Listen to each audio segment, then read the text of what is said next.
తావు అంటే ఏంటి? తావు అంటే మార్గము అని. అంటే ఏం మార్గం లేకపోవడం కూడా ఇంకా అక్కడితో అయిపోలే. ఉం. మార్గము కాని మార్గము అని. అట్లనే మార్గము లేదని కూడా. ఎట్లా అర్థం చేసుకుంటే ఈ మూడు కలిపితే you will get the right meaning. తావు అంటే మార్గం అంటే నువ్వు మళ్ళీ మార్గం కోసం ఎట్లా అర్థం. మార్గము కాని మార్గం అంటే అదేందో కన్ఫ్యూజ్ అయ్యంట. అసలు మార్గమే లేదంటే లేదంటే తెలుసుకోవాల్సిన అవసరం లేదని అనుకుంటావు. కాదు, మరి ఫస్ట్ మార్గం అని చెప్పి ఒక మార్గం అని చెప్పారు కదా. అంటే ప్రతి దాంట్లో ఒక సింగిల్ స్టేట్మెంట్ అంటూ ఉండదు లైఫ్. అది ఒక 3-4 స్టేట్మెంట్స్ మధ్యన బ్యాలెన్స్ అవుతుంది. ఒక పొయ్యి కనుక ఒక 3 రాళ్ళ మీద బ్యాలెన్స్ అయినట్టు అది కలిపితేనే ఒకటి. ఈ 3 స్టేట్మెంట్స్ కావు. లైఫ్ అనేది విరోధాభాష్యాల కలయిక.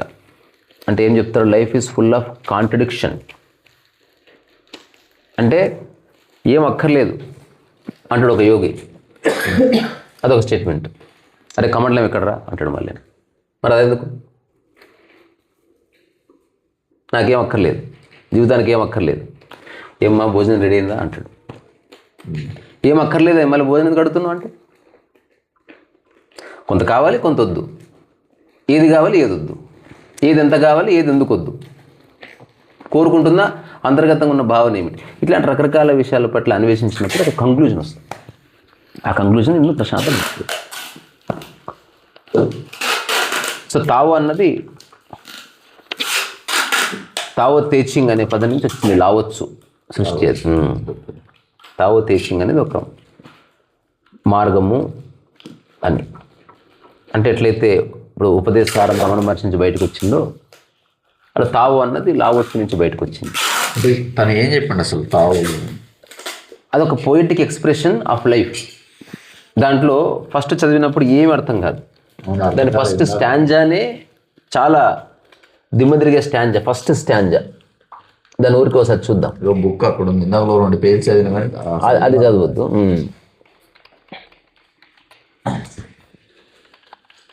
ఇప్పుడు తావో తెచ్చిన పీడిఎఫ్ అని కొడితే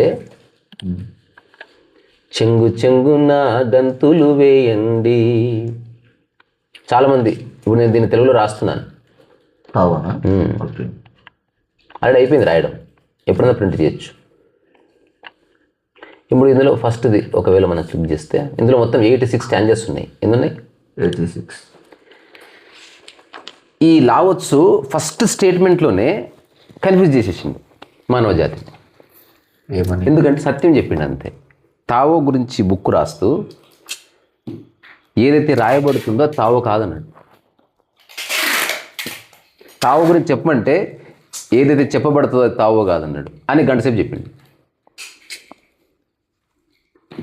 ఏదైతే చెప్పబడుతుందో అది చెప్పడానికి వీల్లేదు. ఏదైతే చెప్పబడదో అదే చెప్పాలి. ఎవడన్నా చాగంటి కోటేశ్వరరావు, గరికపాటి గారు ఎవరైనా చెంబు గురించి మాట్లాడారా? చెంబు ఎలా ఉంటుంది అని చెప్పేది అది తెలుసు నీకు, మళ్ళీ మాట్లాడక్కర్లే. పెన్ను ఎలా పడుతుంది అవసరం లేదు.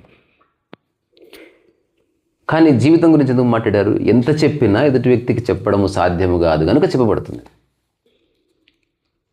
ఇదే తావు. అంటే చెప్పడానికి సాధ్యము కాదు కనుక చెప్పబడుతున్నదే ఆధ్యాత్మిక ప్రవచనం అంతా కూడా. ఎందుకు ఇంతిన్ని గంటలు మాట్లాడుతున్నారు అంటే చెప్పడానికి సాధ్యం కాదు కాబట్టి. చెప్పడానికి సాధ్యమే అయితే అక్కడి నుంచి అందరూ అదే చెప్తారు కదా. ఒక్కొక్కరు ఒక్కొక్కలా ఎందుకు చెప్తున్నారు? Because the Tao that can be told is not the eternal Tao. ఏదైతే చెప్పబడుతుందో అది శాశ్వతమైన తావో కాదు. The name that can be named is not the eternal name. ఏదైతే తావో అని పేరు చెప్తున్నామో అది పేరు కానే కాదు.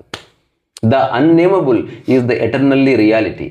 In the eternally real naming is the origin of all particular things. ఇక్కడ ఉన్నంత అనామకతనే ఉంది. పేరు పెట్టేది మనస్సు సత్యము కాదు. ఫ్రీ ఫ్రమ్ డిజైర్, కోరిక నుంచి బయటపడి యూ రియలైజ్ ద మిస్టరీ. కోరిక లేకుండా చూసినప్పుడు అస్తిత్వమే చూసినట్టు ఉంటుంది. కాట్ ఇన్ డిజైర్, ఎప్పుడైతే కోరికలో చిక్కుకుపోతావో you see only the manifestation. అన్నీ వదిలేసి నువ్వు కోరుకున్నదే చూస్తావు. Yet mystery and manifestations arise from the same source. రహస్యము, ఆ తర్వాత పదార్థము లేదా వ్యక్తము అవ్యక్తము రెండు ఒకటే మూలం నుంచి వస్తున్నాయి. The source is called darkness. అదేంది? ఒక చీకటి లేదా అంధకారము లేదా అజ్ఞానం. జ్ఞానం అంతా ఎక్కడ పుడుతుంది? అజ్ఞానం నుంచి పుడతలేదు. చూడు, సరిగ్గా చూడు. జ్ఞానానికి జన్మదాత అజ్ఞానమే. జ్ఞానము జ్ఞానాన్ని పుట్టించలేదు. ఎవరైతే అజ్ఞానంలో ఉన్నారో వాళ్ళే జ్ఞానోదయం పొందారు కదా. సో తావో లావోత్సు ప్రవచించినప్పుడు ఈ ఫస్ట్ స్టాంజాలోనే తావో ఎసెన్స్ అంత ఉంది. మిగతా అంతా ఎక్స్పాన్షన్. 86 స్టాంజాస్లో రకరకాలుగా చెప్తాడు. ఏం చెప్తాడు? ఎవరైతే చాలా పనులు చేస్తున్నారో వాళ్ళు పనులు చెడగొడతారు, లేదా వాళ్ళు ఏ పని చేయడం లేదు. ఎవడైతే ఏం పని చేయనట్టు కనిపిస్తున్నాడో వాడు చాలా పని చేస్తున్నాడేమో. నువ్వు ఏ పని అయితే నువ్వు పూర్తి చేసావో అది మొదలు పెట్టకముందే అయిపోయింది. ఏ పని అయితే పూర్తి చేద్దాం అనుకుంటున్నావో అది ఎప్పటికి పూర్తి కాదు. ఇట్లా ఉంటుంది అది. నువ్వు సరిగ్గా నువ్వు ఎంక్వైరీ చేస్తే 100% ట్రూత్ అది. కానీ చాలా పొయిటిక్గా, అబ్స్ట్రాక్ట్గా, కాంట్రడిక్టరీ స్టేట్మెంట్స్ తోటి అది ప్రజెంట్ చేయబడ్డది అనమాట.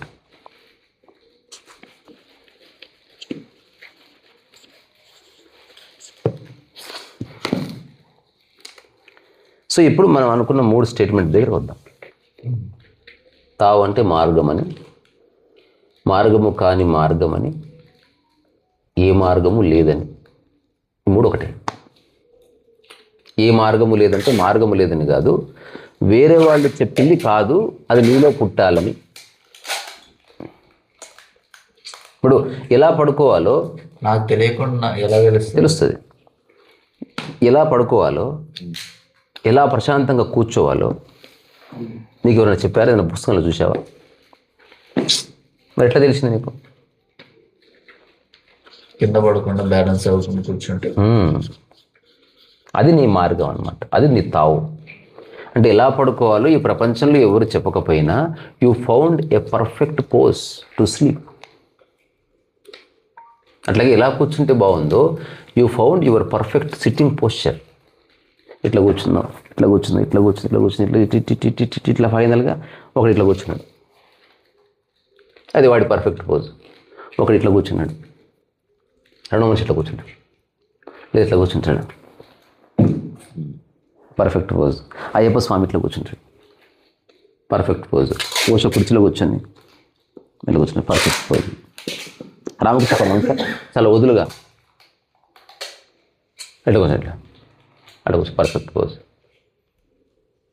అదే ఇట్లా కూర్చుంటాడు. యుక్తేశ్వరగిరి ఎప్పుడు tower గట్లో. Krishnamurthy always sits like this. అదే పర్ఫెక్ట్ పోజ్. వీళ్ళందరూ ప్రశాంతంగా ఉన్నారు, కానీ ఒక్కొక్కలా కూర్చొని ఉన్నారు. కృష్ణమూర్తి లాగా రమణ మహర్షి కూర్చోలేదు, రమణ మహర్షి కూర్చున్నట్టు ఇంకోటి కూర్చోకూడదు. అంటే ప్రశాంతతకు ఒక పోజ్ ఉంది, కానీ అది వేరే వాళ్ళు ఇవ్వకూడదు. అట్లాగే ధ్యాన పద్ధతి ఉంది, కానీ నీలో పుట్టాలి. సో ఇలా జీవించాలో ఒకవేళ నీలో పుడితే అది నీకు మార్గం అవుతుంది. వేరే వాళ్ళు ఇచ్చిన మార్గం పట్టుకుంటే నువ్వు బటకాయిస్తావు. ఇదే తావు అంటే. వేరే వాళ్ళు తెలియట్లేదు కదా, తెలుస్తుంది. ఎంత టైం పట్టింది అసలు? ఇప్పుడు ఎంత 100 ఏళ్ళు పట్టిందా? 100 ఏళ్ళని కాదు మరి. ఎందుకు నిర్ణయిస్తాం? ఎంత టైంలోనే జరగాలని రూలే ఉంది. మీరే అంటారు కదా ఎంత తొందరగా తెలుసుకుంటా. అది తొందర అనే దానికి డెఫినేషన్ ఏంది? వేరే ఇప్పుడు నేను నీకు ఏదన్నా నువ్వు క్లీన్ మైండ్ ఉంటే ఇది అని చెప్తాను, అది నీకు వర్బల్గా అర్థం అవ్వడానికి ఒక 21 days పడుతుంది. ఆ తర్వాత నువ్వు చాలా ఏళ్ళు నువ్వు దాన్ని ఇంప్లిమెంట్ చేసి చూసుకోవాలి. అంటే నీకు అర్థమైంది, పర్ఫెక్ట్గా అర్థమైంది సైకలాజికల్గా, then you have to implement it. ఇప్పుడు నీకు ఎంత చక్కటి రూట్ మ్యాప్ ఇచ్చానంటే, ఇగో ఇక్కడ కార్ స్టార్ట్ చేసిన తర్వాత ఫస్ట్ కడప పెట్టుకో, కడప నుంచి పెట్టుకో, ఇట్లా పెట్టుకో, తర్వాత ఇట్లా వస్తుంది, ఇట్లా అరుణాచలం వస్తుంది చెప్పాను. నువ్వు మధ్యలో ఎవరో ఇవి అట్లా కదా, అది హోసూరు నుంచి అన్నారు, అది లాంగ్ రూట్ అవుతుంది, అట్లా కాదు. ఇది ఇంకోరు అన్నారు, అట్లా కూడా కాదు, ఇంకోటి పిల్లబాటు ఉంది, అట్లా పోతే ఇంకో 6 kilometers తగ్గుతుంది. ఈ మూడిట్లో ఏది బాగుందనేది ఎంక్వైరీ చేస్తావు. ఇప్పుడు ఇదే బాగుంది, ఇప్పుడు ఎవరు అడితే చెప్తున్నావు ఎలా పోవాలి అరుణాచలం అంటే, అరుణాచలం అంటే ఇట్లా ఇట్లా. తర్వాత ఇంకా ఎంక్వైరీ, కడపకి ఎప్పుడు వస్తుంది, 6 గంటల్లో వస్తుంది, ఆ తర్వాత 3 గంటల జర్నీ, ఆ తర్వాత 1 hour, ఇంకా ఇక్కడ ఒక చిన్న హోటల్ ఉంటుందంటే మధ్యన అక్కడ బాగుంటుందంటే, ఇదంతా ఎంక్వైరీ అయిపోయింది. ఇది 21 రోజులు అయిపోతుంది. ఇప్పుడు నువ్వు కారెక్కాలి. సో ఆధ్యాత్మిక అవగాహన నీకు 1 రోజు నుంచి 21 రోజులు వచ్చేస్తుంది, అంతకంటే లేదు. కానీ అది స్థిరపడుతుందా లేదా, నువ్వు దాన్ని జీవించగలుగుతావా లేదా అన్నది ఒక్కొక్కరికి 20 సంవత్సరాలు, 30 సంవత్సరాలు, 50 కూడా పట్టింది. ఒకటికి ఎప్పుడైతే అర్థమైందో ఆ క్షణం నుంచి వాడు అట్లా మారిపోయాడు.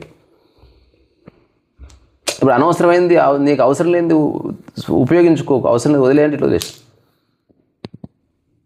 ఒకడు నేను తప్పకుండా వదిలేస్తాను అన్నాడు అంటే వాడికి ఒక 10 days పట్టబోతుంది. ఒకడు అంత ఆషమాషి కదా, అది తెలుసండి కానీ ఇప్పుడు నా వల్ల అవ్వట్లే, ట్రై చేస్తున్నా అంటే ఒక్కొక్కడు ఓ టైం పడుతుంది. కానీ నీకు విషయం అర్థమైన తర్వాత నీ అంతకు నీవు దాన్ని సెట్ చేసుకుంటే తొందర అయిపోతుంది. వేరే వాళ్ళ మీద ఆధారపడితే it may take lot of time. నువ్వు ప్రశ్నలు అడిగేది ఎందుకో తెలుసా, ప్రశ్నలు నన్ను ఎప్పుడు అడగకుండా ఉండటానికి. నేను నీకు ఎందుకు చెప్తున్నా, నీకు ఎప్పుడు చెప్పకూడదని. ఇదే తావు అంటే వెరీ కాంట్రడిక్టరీ. నేను తింటున్నది తినడం ఆపడానికి, తింటూనే ఉండడానికి కాదు. స్నానం చేసేది ఎందుకు, స్నానం ఆపడానికి. స్నానం బాగుందని 10 days చేయకు, అంత విరోధాభాష్యం.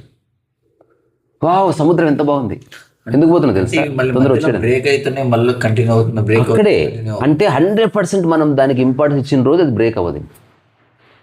దీనికి చిన్న ఎగ్జాంపుల్ చెప్పనా, పెయింటింగ్ వేస్తావు చాలాసార్లు బ్రేక్ తీసుకుంటావు అన్న టీ తాగుద్దాం అంటావు. కానీ ఇప్పుడు ఎవరో చిరంజీవో లేకపోతే ప్రభాసో అడిగారు, నాకు ఈవినింగ్ కల్లా కావాలి, అది స్టేజ్ మీద ప్రజెంట్ చేస్తున్నాం. అప్పుడు నీకు అనిపించింది ఇది one of the most important opportunity, ఇది కనుక చేస్తే నాకు బాగుంటుంది. అప్పుడు భోజనం కూడా మానేశావు, టీ అంటే కూడా తీసుకొస్తే తాగుతా లేకపోతే నేను తాగనన్నావు. బికాజ్ సాయంత్రానికి నువ్వు లెక్కేసుకొని చేసుకున్నావు. అంటే యూ హ్యావ్ గివెన్, నీకెంత ప్రాముఖ్యత ఇచ్చినావో ఆ చిన్న పనికి అంత ప్రాముఖ్యత ఇవ్వబడ్డు. అట్లా నువ్వు ఆనందానికి ప్రాముఖ్యత ఇచ్చిన రోజు, ఈ విషయం ఏదేమైనా నేను తెలుసుకుంటాను అనుకున్న రోజు, అప్పుడు అది సీడ్లీ స్టార్ట్ అవుతుంది, స్ప్రౌట్ అవుతుంది. అంతవరకు ఇందులో ఇంకేదన్నా ఏదైనా ఉదాహరణకు 68 లేకపోతే ద బెస్ట్ అథ్లెట్ ఎవడు అని కొడితే, ద బెస్ట్ అథ్లెట్ అంటే ఎవడైతే మంచి క్రీడాకారుడు ఉన్నాడో wants his opponent at his best. మంచి అథ్లెట్ మంచి ప్రతిద్వందిని కోరుకుంటాడు. మనం ఎప్పుడైనా 2 స్ట్రాంగ్ టీంల మ్యాచ్ అయితేనే చూస్తాం, గమనించావా? ఇప్పుడు ఇండియా ఆఫ్ఘనిస్తాన్ మీద ఆడింది అనుకో, we don't even pay attention. Indians కూడా ఆడాలని ఉండదు, అయ్యే నా స్థాయి వాడిని తీసుకురారా అంటాం. నీకు గెలవడమే లక్ష్యమైనప్పుడు నీకు టఫెస్ట్ ఎందుకు పెట్టుకుంటున్నావు? ఇదే కాంట్రడిక్షన్. లైక్ గెలవడమే నీ ఉద్దేశం అయితే వీక్ పర్సన్ పెట్టుకుని గెలువు, అప్పుడు మజా రాదు. అంటే విషయం గెలవడం కాదు, నీ శక్తిని సంపూర్ణంగా వినియోగించి తద్వారా నువ్వు గెలవాలనుకుంటున్నావు తప్ప రిలాక్స్గా ఉండి కాదు. ఇది ఒక కాంట్రడిక్షన్. అంటే యూ వాంట్ టు విన్ కానీ నీకు వీక్ పర్సన్ వద్దు. అర్థమైంది కదా, నాకు డబ్బు కావాలి కానీ నేను అప్పిస్తే ఏమంటారు బిచ్చం వేస్తే తీసుకున్నాడు అంటాడు కదా. ఎందుకు అది డబ్బు కావాలంటే తీసుకో, లేదు లేదు లేదు పని చేసి తీసుకుంటాను. ఎందుకు నీకు అది అనుభూతి కలగాలంటే you have to do something, you have to shell out your energy. The best general enters the mind of his enemy. నిజమైన ఒక ఆర్మీ జనరల్ ఎవడు యుద్ధం చేయకుండానే ఆ శత్రువు యొక్క మనసులో పాగా వేస్తాడు. అంటే అదేంది, వాడు యుద్ధం చేయలే. ఇది ఎలా ఉంటుందంటే, శ్రీకృష్ణదేవరాయలు ఆస్థానానికి ఒక ఉత్తరం వచ్చిందంట, నేను సో అండ్ సో మహాపండితుడిని, ఇప్పటివరకు ఎందరెందరినో ఓడగొట్టాను, నా పేరు గండరగండెడు, సో వీరభట్టు అనేది పేరుంది, నేను ఎలాంటి భాషలో అయినా అనర్గళంగా చెప్పగలను, నాకు అద్భుతమైన ధారణ ఉంది, అసాధారణ ధారణ ఉంది, నాతో పోరాడి గెలిచిన వాడు లేడు, అందుకని నేను చాలా రాజ్యాల్లో ఓడగొడుతూ వస్తాను. కొంచెం ఈగోయిస్టిక్గా రాశాడు లెటర్. నేను మీ రాజ్యానికి కూడా వస్తున్నా, ఖబర్దార్, మీ రాజ్యంలో 8 మంది ఉంటారంట, వాళ్ళకు దమ్ము ఉంటే ధైర్యం ఉంటే, లేదా దీనికి ప్రతి ఉత్తరంగా ఓటమిని అంగీకరించి ఇంత డబ్బు పంపించి క్షమించి వదిలేస్తా అని ఏదో రాశాడు. దాంతో అమ్మాయి నా కొడుకు ఈగోని డిస్టర్బ్ చేశాడని ఈ ఎవరైతే అష్టదిక్పాలకులు అంటారు వాళ్ళని కలిస్తే అందులో తెనాలి రామకృష్ణ లేడు. వాళ్ళ దగ్గరికి వెళ్ళి ఇతని పేరు చెప్పగానే, వామ్ము అతని గురించి విన్నామా రాజా, అతను మహా ఉద్దండుడట, ఎక్కడికి వెళితే అక్కడ ఉక్కిరి బిక్కిరి చేసి గెలుస్తున్నాడట, చాలామంది రాజులు తలదింపుకున్నారు, వాళ్ళ ఇజ్జత్ అంతా పోయింది. ఎందుకంటే అతను గెలవడమే కాదు, ఇన్సల్ట్ చేస్తున్నాడు. ఇంతటి రాజు వీళ్ళ దగ్గర ఈ కవులు అని అంటున్నాడు. అది నిజమే, అతనితో పోరాడి మాకేం ప్రాబ్లం లేదు, కానీ అతను ఇన్సల్ట్ చేస్తున్నాడు. అది మనందరికి ప్రాబ్లం. కానీ అతను ఇలాగ వస్తున్నాడు. నువ్వు ఉత్తరం రిప్లై చేయకపోతే వచ్చేస్తాడు. ఉత్తరం రిప్లై చేస్తే నా ఓటమిని అంగీకరించినట్టు అయిపోతుంది. అంటే ఏం చేద్దాం అబ్బా, వీడు కూడా మనకు అనవసరంగా దమాక్ ఖరాబ్ చేశాడంటే. ఇంతకు తెనాలి రామకృష్ణ ఏడి అంటే ఏమో ఎటు పోయాడో తెలీదు, మా అంత సిన్సియర్ వస్తాడా పాడా అని వాళ్ళందరూ. సరే సరే సరే రామకృష్ణ అడిగి కనుక్కుంటా ఉండ, అతను నిర్ణయం తీసుకుంటాను కదా. రామకృష్ణ అడిగితే అతని గురించి విన్నాను, టెరిఫిక్ పర్సన్ అని తెలిసింది. మరి ఓటమిని ఎట్లా అంగీకరిస్తాం? తెలివి ఉండాలంతే. నాకు చిన్న టైం ఇవ్వండి, నేను ఆలోచించి చెప్తాను. ఇప్పుడు ఏం చేశాడు తెనాలి రామకృష్ణుడు? ఉత్తరం రాయొద్దు మీరు, లేదా రాయండి, ఎల్లుండి రమ్మని రాయండి పోటీకి. ఎట్లా రాస్తారంటే, నా కొడక నువ్వు కనుక ఓడిపోయావు అనుకో, నీ బట్టలు ఇప్పి ఊర్లో ఊరేగిస్తాం, అట్లా రాయండి. షాక్ తినాలి. మాకు దమ్ముంది, ధైర్యం ఉందన్నట్టు రాయండి. ఒకవేళ ఓడిపోతే రామకృష్ణ అవన్నీ నేను చూసుకుంటాను, నాకు నమ్మకం ఉంటే వదిలేయండి. ఆ తర్వాత ఆ సభలో అందరూ వెయిట్ చేస్తారు, రామకృష్ణ లేడు. రామకృష్ణుడు ఏం చేశాడు, కుండలు కొట్టేవాడిలాగా ఊరు బయట పాగా వేసుకొని ఉన్నాడు 2 రోజుల నుంచి. ఆల్రెడీ బట్టలు పెట్టాడు. వాడు ఎటు నుంచి వచ్చినా ఈ దారిని పంపించండి రా స్వామి. వాడు గురమే వస్తున్నాడు, వాడి 2 అసిస్టెంట్స్ తోటి. ఏడిపోతున్నావు సాము అని పిలిచాడు. పిలిస్తే ఇట్లా కృష్ణదేవరాయల వారి ఆస్థానానికి వెళ్తున్నాం అంటే, నువ్వు అంత మూనగాడివా, ఆయన మామూలు పిలువడే అంటే ఇట్లా. అవును ఇట్లా అయింది, నేను ఎవరైనా ఓడగొడతాను. అన్ని రాజ్యాల్లో అట్లా ప్రగల్భాలు ఈడ ఒలక్కండి, జనం ఒలిచి అవతల పడేస్తారు. అక్కడ అష్టదిక్పాలకు ఉన్నారు, వాళ్ళు ఉద్దండులు. వీడేం చేస్తున్నాడు, మనసులో పాగా వేస్తున్నాడు అనమాట. మొన్న ఇట్లా వచ్చింది, కూర్చోండి కొబ్బరి బొండ తాగుదు, చల్లనీళ్ళు తాగి నేను ప్రిపేర్ చేస్తాను మీకు అంటే, మీరు ఇంతకు ఏ విషయంలో మీరు పోటీ పడదాం అనుకుంటున్నారు అంటే, ఛందస్సు, తర్వాత అసాధారణ ధారణ. ఒరే నీ అమ్మ, నువ్వు అక్కడ పోయే ముందు టెస్ట్ చేసుకోరా నాయన నాతోటి, మన ఇద్దరం చూసుకుందాం. కృష్ణదేవరాయల రాజ్యంలో అందరూ కవులే, నేను మామూలు కుండలు కొట్టుకునేవాడిని, చిన్న పోటీ వేసుకుందాం పట్టు అంటే ఆశ్చర్యపోయంట. నీ అమ్మ నాతోనే నువ్వు గెలవలేకపోతున్నావు, నువ్వు వాడికి ఇజ్జత్ పోతుంది, నా మాటిని ఇప్పటివరకు గెలుచుకున్న అంతా పీక్తుంది, నేను చెప్పినా పోతే పో, అరే వీడికి దారి చూపించండి అని అంట. వాడు కాసేపు ఆలోచించి ఒక ఉత్తరం రాసి, నువ్వు ఇచ్చొస్తావా రాజ్యంలో అంటే, ఏమనంటే కొన్ని ఆరోగ్య కారణాల్లో నేను రాలేకపోతున్నాను, ఇన్ని గెలిచాను, అక్కడ గెలవకపోతే ఏమవుతుంది, నిజమే కదా. ఇంకోటి నువ్వు అన్నది కరెక్టే అనిపిస్తుంది, ఈ రాజ్యంలో అందరూ కవులుగా టాలెంటెడ్ పీపుల్ ఉన్నట్టున్నారు. సో నువ్వు ఒక కుండలు చేసుకునేవాడివి ఈ రేంజ్లో మాట్లాడుతున్నావు అంటే ట్రస్ట్ చేయొచ్చు నీ మాట. థ్యాంక్ యూ సో మచ్ అని నేను ఈ ఉత్తరం తీసుకొని వచ్చాడు. ఏమైంది వచ్చాడంటే, ఉత్తరం తీసుకొచ్చి ఈ కథ చెప్పాడు అనమాట. అంటే నేరుగా యుద్ధం చేసి గెలవలేనప్పుడు ఏదో విధంగా గెలవాలి కదా, అందులో మోసమే లేదు, టాలెంట్తోనే ఓడగొట్టాడు. కానీ చిన్న ఒక ఫియర్ని క్రియేట్ చేశాడు మనసులో. ఇది ఒక పద్ధతి. ఇప్పుడు ఉదాహరణకి ఇదేంది, ద గ్లోబ్ ట్రాటర్ ఈవెంట్ అంత మన మనసులో ఇదో పెద్ద సినిమా రాబోతుందని సీడ్ వేయడానికే. The best business man serves the communal good అంటే, ఎవరైతే మంచి వ్యాపారవేత్త ఉంటాడో అతను సమాజంలో ఉన్న హార్మనీని ఎస్టాబ్లిష్ చేస్తాడు. The best leader follows the will of the people. నిజమైన నాయకుడు ఎవడు, ప్రజలని వాళ్ళ మనసు తెలుసుకొని అతను పరిపాలన చేస్తాడు. All of them embody the virtue of non competition. ఎవరెవరైతే పోరాటంలో లేరో వాళ్ళే నిజంగా సర్వీస్ చేయగలరు. Not that they don't love to compete. వాళ్ళకి పోరాడాలని ఉండొద్దని ఏమి ఉండదు, but they do it in the spirit of play. కానీ ఆడటంలో ఉన్న ఆనందాన్ని కోసమే వాళ్ళు ఒకరితో పోటీ పడతారు తప్ప ఒకరితో ద్వేషించడం కోసంగా. In this they are like children. చిన్నపిల్లలు ఆడుకుంటారు కదా, అట్లా ఆడతారు. And in harmony with the Tao. అదే తావో మార్గం, అదే సామరస్యం. సో తావో అంటే మార్గము అని. వెనక నుంచి వద్దాం. మార్గమే లేదంటే మార్గము లేదని కాదు, మార్గం ఉంది కానీ నీలోనే పుట్టాలి అని. ఒకటి నీలోనే పుట్టింది కాబట్టి అది మార్గమే, కానీ మార్గము కాదు, ఎందుకంటే ఎవరు ఇయలేదు కాబట్టి.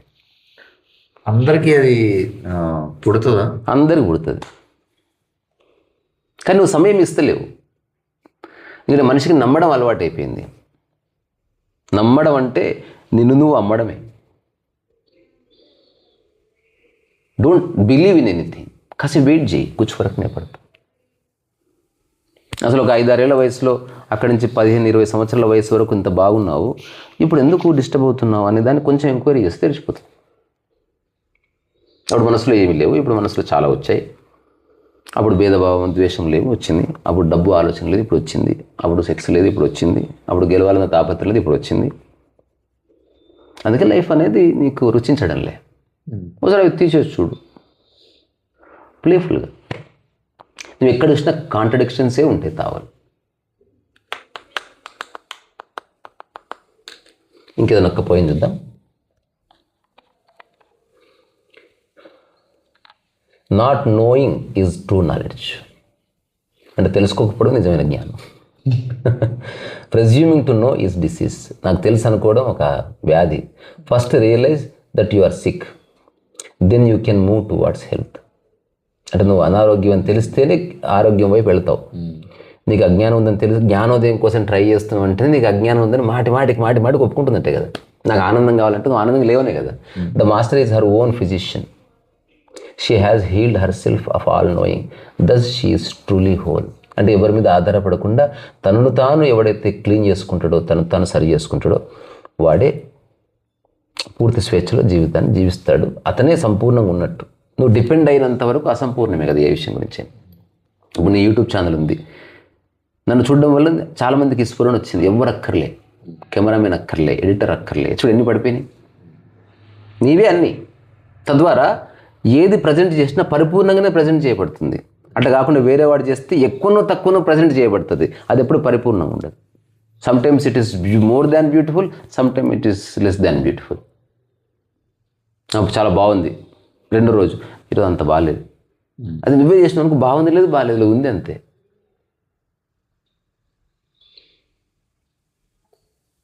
అందుకే చైనాలో ఒక సాంప్రదాయం ఉంది, it's called gateless gate. Even Osho తన ఆశ్రమానికి గేట్లెస్ గేట్ అనే పెట్టాడు. అంటే గేట్ ఉంది కానీ గేట్ లేనట్టే అని. ఇది కూడా గేట్లెస్ గేటే. గేట్ ఉంది బట్ రోడ్డు మీద నడిస్తే ఎట్లుంటుంది, ఇక్కడ నడిచేవాళ్ళకి అట్లే ఉంటుంది. అంటే దేర్ ఈజ్ నో డిఫరెన్స్. ఏ నియమాలు లేవు కదా.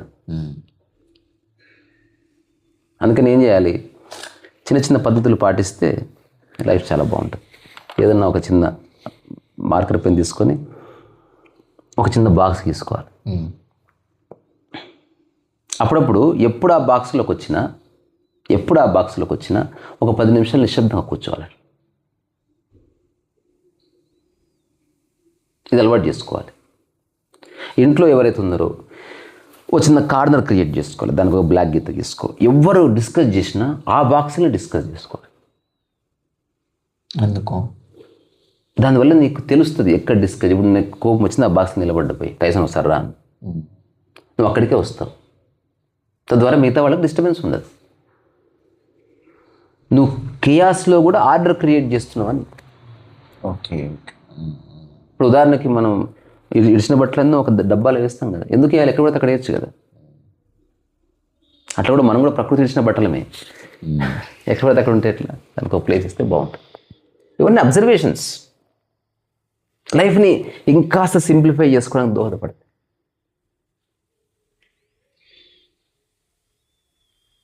మెల్లమెల్లగా మైండ్ క్లియర్ అయ్యి నీకు ఇంకా అలా చిన్నపిల్లలాగా ఉంటావు అంతే లిటరల్గా. If you real understand life. ఈరోజు సాయంత్రం ఒక టాక్ చేద్దాం.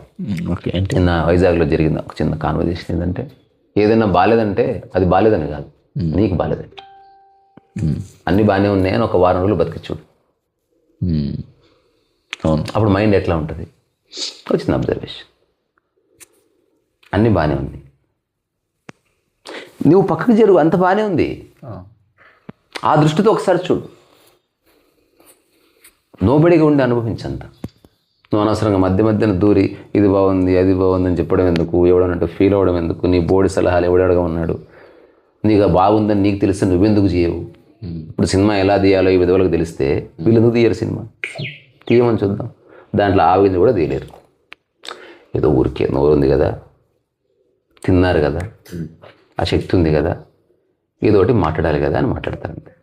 నిజంగా 1 కోటి రూపాయలు ఇచ్చి రాజమౌళికి ఇచ్చిన బడ్జెట్ ఇచ్చి తీయమని చూద్దాం.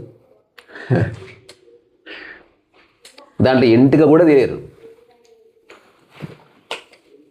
ఊరికే కూర్చొని ఊసుకోలు కబుర్లు చెప్తారు అంతే.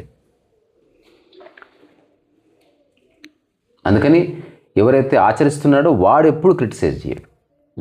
సినిమాలు తీసినవాడు వాడికి తెలుసు అందులో ఎంత కష్టం ఉందో. నైస్, బాగుంది. అది తీయడమే గొప్ప విషయం. ఏమనుకుంటున్నావు? అది బాగుందా బాగాలేదా అని చెప్పే మునగాడివాను నువ్వు. వాడు చెప్పవలసి వస్తే ఒక చిన్న సలహా ఉంది, నీకు అభ్యంతరం అయితే చెప్తా, అట్లా ఉంటుంది అది. అంతేగాని అవుట్ రైట్గా ఏమి తెలియని వాడే అడ్డగోలుగా మాట్లాడతాడు. కత్తి యుద్ధం తెలిసిన వాడు ఆర్డర్లోనే తిప్పుతాడు, తెలియనివాడు ఎట్ట తిప్పుతాడు. నువ్వేం చూసుకుంటున్నావు ఫోన్? ఇప్పుడు కాదు,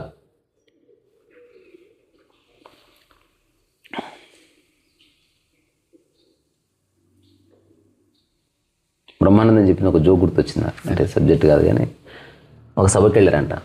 సభకి వెళ్తే ఒక వ్యక్తి స్పీచ్ ఇస్తున్నాడు. అక్కడ ఇంకా 5-6 మంది ఉన్నారు. ఆ వ్యక్తి చేతిలో ఇంత బుక్ ఉంది. ఆ బుక్ చేతిలో పెట్టుకొని స్పీచ్ ఇస్తున్నాడు. అప్పుడు ఒక వ్యక్తి అన్నాడంట బ్రహ్మానందంతో, ఆడి చేతిలో అంత బుక్ ఉంది, ఎంత టైం పడుతుందేమో అంటే బ్రహ్మానందం చెప్పాడంట, ఆ బుక్ అయిపోతే ఆపుతాడు అట్లీస్ట్. ఆ పక్కోడి చేతిలో బుక్కే లేదు, వాడెంతసేపు మాట్లాడతాడు. అట్లీస్ట్ బుక్ ఉంటే అక్కడ ఆపుతాడు కదా. అసలు బుక్కే లేకపోతే చూడు, ప్రధానికి ఒక కోణం ఉంటుంది. అట్లనే తావో కూడా మార్గం అంటే మార్గం అని కాదు, మార్గం లేదంటే లేదని కాదు, మార్గమే కానీ మార్గమని కాదు, అన్నీ ఒకటే. అంటే దీనికి సింపుల్ వన్ లైనర్ ఏంటో తెలుసా? నీవు జీవించే జ్ఞానానికి నీవే ముఖద్వారము కావాలి, అది నీలోనే పుట్టాలి. నేను ఇట్లా కూర్చుంటున్నాను కదా, ఇప్పుడు నా యూట్యూబ్ ఛానల్ ఎలా రన్ చేయాలో నాకు ఎట్లా హాయిగా ఉందో అట్లా రన్ చేస్తున్నాను నేను. ఇప్పుడు అందరికీ నా ప్రశ్న ఏంటంటే, అందరికీ ఎలా తెలుస్తుంది? ఇప్పుడు మీకు స్కెచింగ్ వచ్చిన ఇప్పుడు నేను చెప్పడం వల్ల తెలుస్తుంది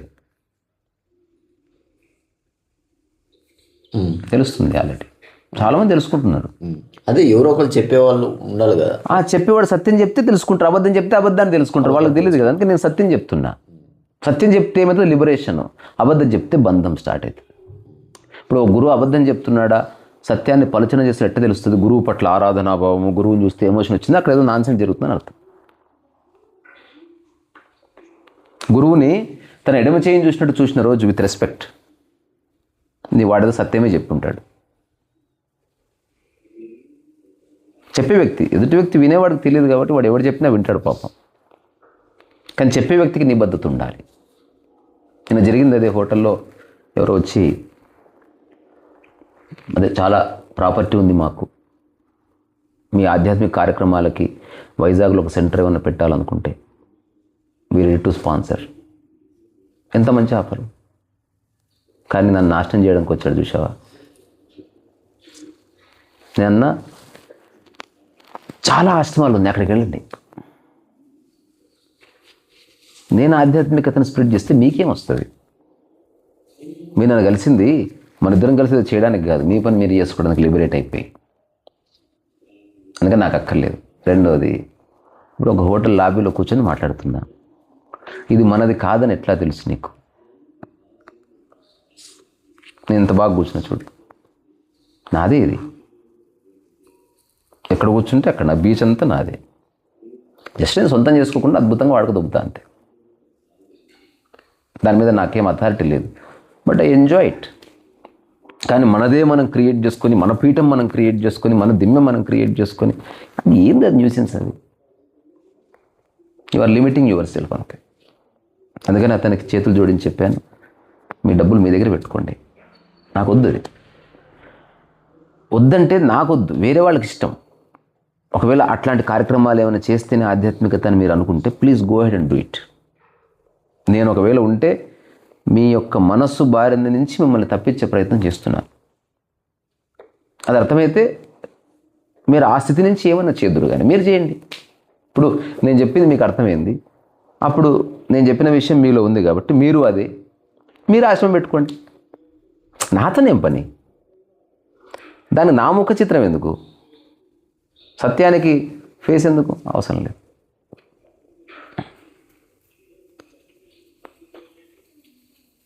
నేను మీద అర్థమైంది కదా, నేను చెప్పింది నీకు అర్థమైంది అనుకో, నువ్వే పెట్టుకో. దానికి నన్ను ఇరిగించడం ఎందుకు? నాకు అక్కర్లేదంటే దాన్ని డిస్రెస్పెక్ట్ఫుల్గా అక్కర్లేదని కాదు, అది అవసరమే లేదని. ఉన్నదే చాలా ఉంది, మళ్ళీ ఇంకెందుకు? ఇప్పటికే సో అబండెంట్ ఉంది. రోడ్డు ఉంది, గల్లీ ఉంది, చెట్టు ఉంది, పక్కనే కొండ ఉంది, ఎవ్రీథింగ్ ఉంది. ఉన్న దాంట్లో నువ్వు జస్ట్ అట్లా కూర్చో, అది ఆల్రెడీ ఎస్టాబ్లిష్ అయింది. మళ్ళీ స్పెషల్గా చేయడం ఎందుకు? ఇది నా మార్గం అన్నమాట. అర్థమైంది కదా? ఇది నాలోనే పుట్టింది. అట్లా ఇది ఎవరో నాకు చెప్పలే, నేనే క్రియేట్ చేసుకొని నేనే దాన్ని జీవిస్తున్నాను. నా మార్గంలో నేను జీవిస్తున్నాను. ఇప్పుడు నా మార్గం నువ్వు కాపీ కొట్టినా నీకు అర్థం కాదు. అందుకని నీవేం చేస్తే, ఉదాహరణ పెయింటింగ్ ఉంది, ఈ విషయంలో ఇద్దరికి అనుభవం. నేను ఒకలా చేశాను, నువ్వు ఇంకోలా చేస్తున్నావు కదా. పెయింటింగ్ అనే దాన్ని నీవు ఎట్లా నీ మార్గమో అట్లా అన్వేషిస్తున్నావు. నేను చేస్తున్న ఒక మంచి పని ఏంటంటే నీ మార్గానికి అడ్డు రాకపోవడమే. అబ్బాయి వీడి దగ్గరకు వచ్చాను, దమాకు తింటున్నాడు రా బాబు అని అనిపించదు. ఎందుకు? అసలు ఇంటర్ఫియరే కాను. ఇది నా మార్గంలో నేను తెలుసుకున్న గ్రేటెస్ట్ వర్చ్యూ అది. I don't interfere with anybody's life and work. నేను ఎవరి వస్తువులను ముట్టుకోను, ఎవరి ఆలోచనల్ని ముట్టుకోను, ఎవరి జీవన విధానాన్ని ముట్టుకోను, ఎవరిని డిస్టర్బ్ చేయను. ఆలోచనలు ముట్టుకోనంటే అంటే ఎవరైనా చేస్తున్నారు అనుకో, I allow them to do it. వాళ్ళు చర్చిస్తాను, చర్చిస్తూ వాళ్ళు చర్చించాలి. తప్పని తనకు తెలియదు, మీరు ఓన్లీ లైఫ్ అండ్ డెత్ విషయాలని పక్కకి జరుపుతా. ఇప్పుడు బండి నడుపుతా అంటే వద్దంట నేను. అక్కడ ప్రాణభయం ఉంది, మంట దగ్గరికి పోతే వద్దంట, నీళ్ళలో దుంకుతుంటే వద్దంట, నీకు ఇంకా ఈత రాదు కాబట్టి వద్దంట. మిగతా అన్ని విషయాలు చేసి చూడమంట.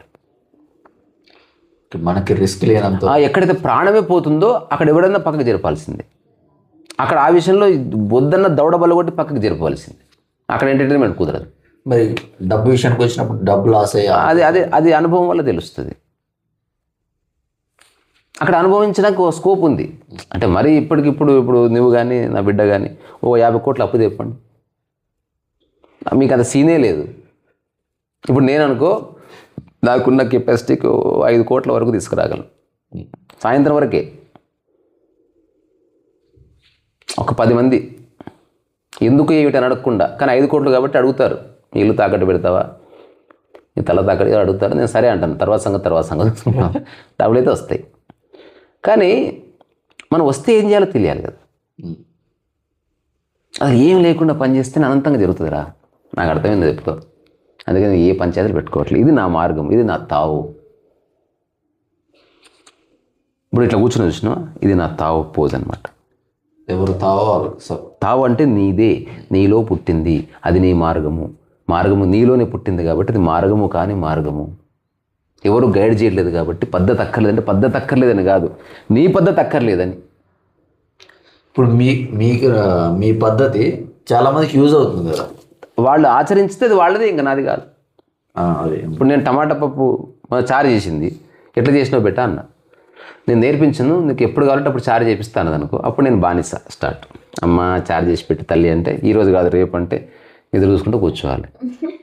అంతే. అట్లా కాకుండా ఇప్పుడు ఆమె నేను అనుకో, చారా రా రేపు చేస్తా చూపిస్తా, 2 సార్లు చూపిస్తా, ఆ తర్వాత చేయను. తర్వాత నువ్వు టెస్ట్ చేసి చూసుకొని అంతకంటే బెస్ట్ అని చేసుకో, అదన్నా చేసుకో.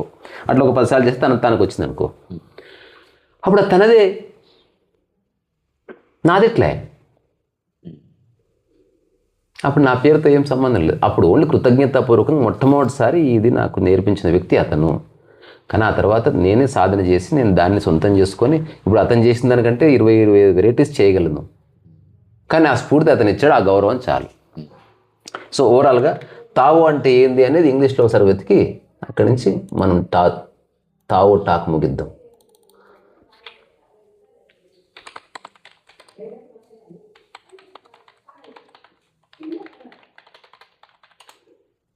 తావు, the original philosophical meaning of తావు, దానికి అంటే ద వే అంటే మార్గము, దారి, the path of the universe అంటే అదేంది, ఈ దారి కాదు, విశ్వానికి సంబంధించిన దారి అని. తర్వాత a fundamental ineffable principle that is the source and guiding force behind all things. అన్నిటిలో కామన్గా ఉన్నది, ఈ సమస్త మానవతను నడిపించేది ఏదో, అది తావు.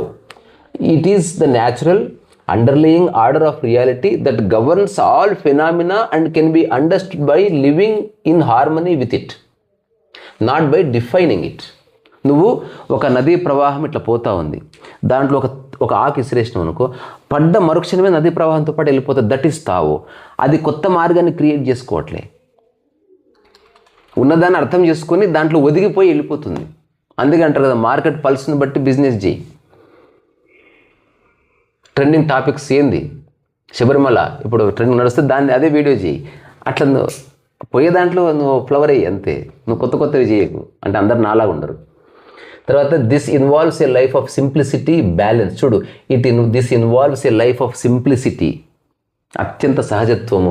బ్యాలెన్స్ అంటే ఒక రకమైనటువంటి బ్యాలెన్స్ ఏమంటారు తెలుగులో?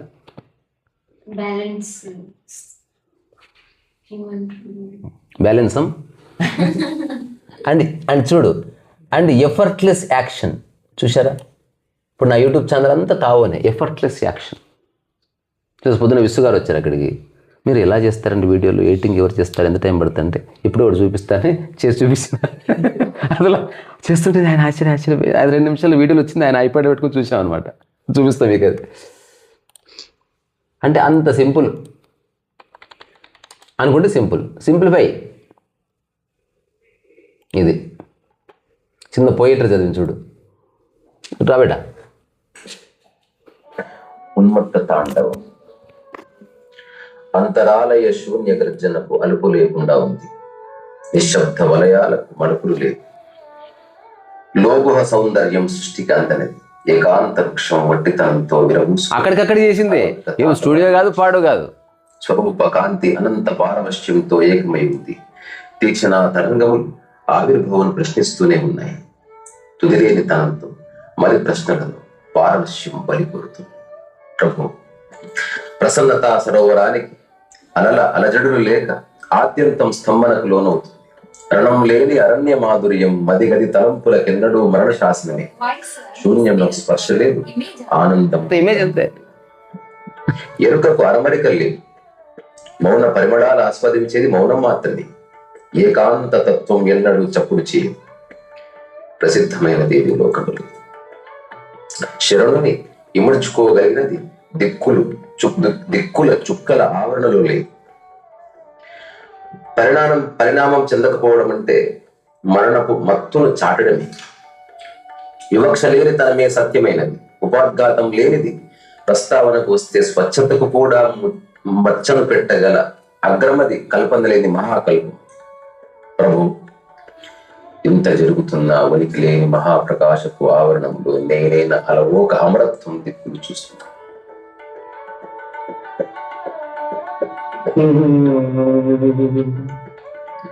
నా అంతరంగ సుడులను నీపై చిలకరిస్తుంటాను. నాలోని వ్యధ సుధలను కుమ్మరిస్తాను. ముఖాముఖి చూపులతో భావపు పుష్పార్చనలు చేస్తుంటాను. విరామము లేని ఆనందమునకు ఆభరణాలు అద్దలేదు. అలంకారంతో అదుపు చేయలేదు. నీవు ఆనతినిస్తే అంబరమంతా అవధూతనవుతాను. ప్రభు, ఎంతో కాలయాపన జరిగినది నాలో నీతో నేను. ఇది అప్పటికప్పుడే చేసినది. ఇది తావు అంటే ఇదే చూడు, అంటే ఎఫర్ట్లెస్నెస్. నువ్వు పని నేర్చుకునేది, పెయింటింగ్ నేర్చుకునేది ఎందుకో తెలుసా? ఎఫర్ట్లెస్నెస్లోకి రావడానికే. ఎవడైతే రాను రాను కష్టపడుతున్నాడో వాడు ఒక మహాగొర్రె. అది అట్లాంటి వాళ్ళకు దూరం జరగండి. రోజుకి సింప్లిఫై. ఒకప్పుడు 2009లో నేను కొంచెం కష్టపడేవాడిని. ఇప్పుడు ఎంత హాయిగా అసలు ఇట్లా తిప్పి. ఇప్పుడు ఈరోజు పొద్దున బాత్రూంలో థాట్ వచ్చేసింది, కాంత్రేస ఇంగ్లీష్ టాక్స్ ఈరోజే స్టార్ట్. అంటే ఈ హాయిగా లైఫ్ ఈజ్ బ్యూటిఫుల్. సింప్లిఫై చేస్తూ చేసింది వదిలిపెట్టక చేస్తూ కూడా గంట సేపట్లో వేసిన శాండ్ ఆర్ట్. ఈ మధ్య చూస్తున్నా ఇటు 3-4 వేసి పడుతున్నాడు. ఎన్ని దోశ, ఎన్ని పెయింటింగ్ కావాలి, ఎంతమంది ఉంటారమ్మా అందులో, పెయింటింగ్ చూస్తే 500 అయిపోతుంది, ఎంత అయితే ఇంత అవుతుంది, రైట్. అంటే స్ట్రెస్సే లేదు చూడు, because you are continuously doing. ఇప్పుడు అరుణగిరి నేను పెయింటింగ్స్ ఎందుకు వేద్దాం అనుకుంటున్నా? కంటిన్యూస్ చేస్తే అసలు సో మెనీ కంపోజిషన్స్ కలర్స్ అని మన మైండ్లో వచ్చేస్తాయి. మన అక్కడ కొండ దగ్గర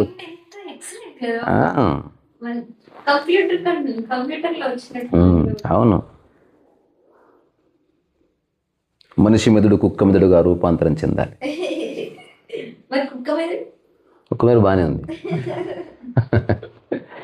సో తావు అంటే నువ్వు ఎలా జీవించాలో అన్న స్ఫురణ నీలోనే కలిగి, నువ్వు ఏ సందర్భంలో జీవిస్తున్నావో, ఏ ప్రపంచంలో ఏ సమాజంలో జీవిస్తున్నావో దాంతో ఒక సామరస్యాన్ని ఎస్టాబ్లిష్ చేసుకొని ఒక ఎఫర్ట్లెస్గా సింపుల్గా హాయిగా పనిచేస్తూ నీలో జీవితకాలం పనిచేసినా మాట్లాడినా ఏం చేసినా అలజడులు లేని ఒకానొక స్థితిని కలిగి ఉన్న స్థితి అది అందరిలో ఉన్నది. తావు అన్నది ధ్యాన పద్ధతి కాదు, ధ్యానమే, నీవే అది.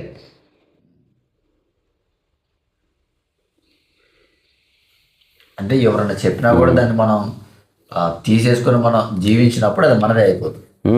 తావు గురించి చిన్న పాట పాడందా? అంటే చిన్న ప్రాస అంతే, నవ్వుకోండి. కానీ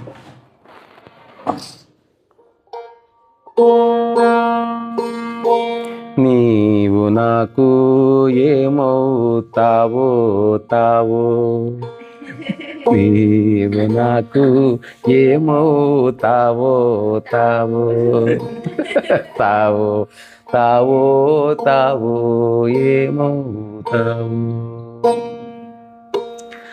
ఆనందంతో పొంగుతావో, రాగంతో నిండుతావో ఏమవుతావో తావో. ఇది తావో.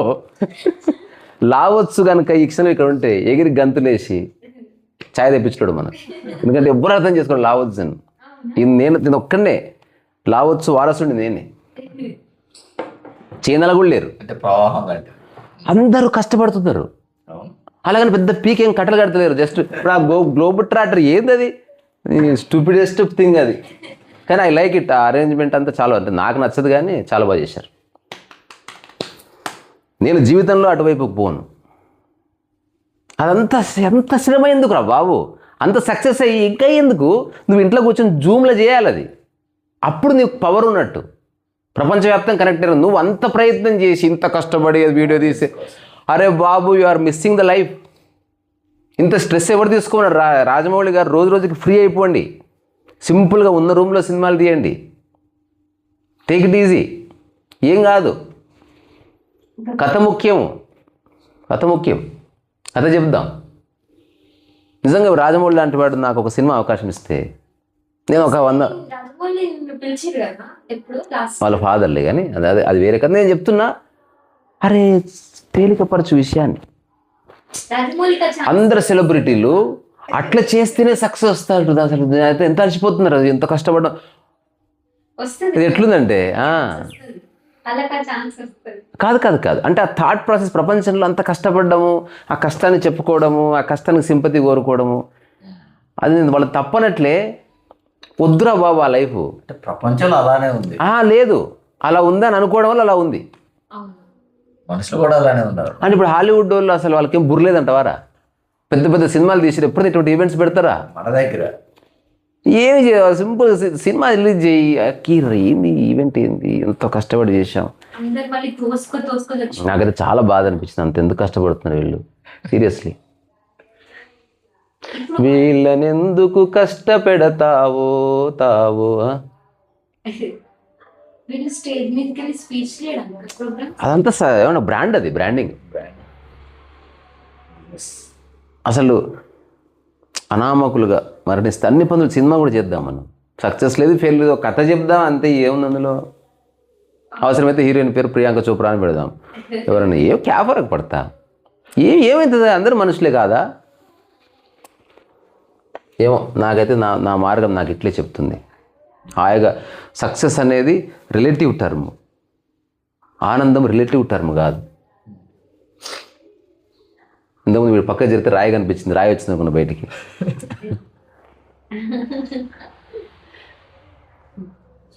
ఇప్పుడు మైక్ ఎక్కడ పెట్టిన కూర్చో, అక్కడ ఉందా? నేనే పెట్టినాను, నువ్వు పెట్టలేదు. ఓకే బిడ్డ, బాయ్.